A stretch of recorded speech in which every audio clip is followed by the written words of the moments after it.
ఏకత్వానికి సవాళ్ళు ఎదురవుతున్నాయి.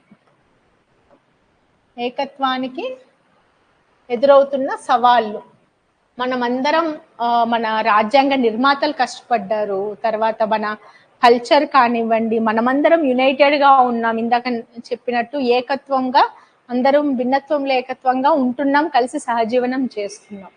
కానీ కొన్ని సవాళ్ళు ఎదురవుతున్నాయి. మనలో ఉన్న ఏకత్వానికి సవాళ్ళు ఎదురయ్యి అంటే భంగం వాటిల్లుతుంది అన్నమాట. ఆ భంగం వాటిల్లడానికి కారణాలు ఏంటి, ఎందుకు భంగం వాటిల్లుతుంది అంటే, ఫస్ట్ పాయింట్ మతతత్వం, సెకండ్ పాయింట్ ఏంటంటే ప్రాంతీయ తత్వం, తర్వాత ఏంటంటే భాషల్లో వస్తుంది. భాష కూడా ఇంపార్టెంట్ రోల్ ప్లే చేస్తుంది, లాంగ్వేజ్. తర్వాత కులతత్వం, తర్వాత అన్నిట్లోకి ఇంపార్టెంట్ది ఏంటంటే రాజకీయాలు, తర్వాత ప్రజాస్వామ్య ప్రభుత్వం. ఇందాక మనం అక్కడ ఏకత్వంలో చెప్పుకున్నాం. తర్వాత ఏంటి, సోషల్ మీడియా, తర్వాత శత్రు దేశాల జోక్యం, తర్వాత జాతుల పరమైన వెనుకబాటుతనం, అలాగే ఏకాంతం, భౌగోళిక పరమైన ఏకాంతం.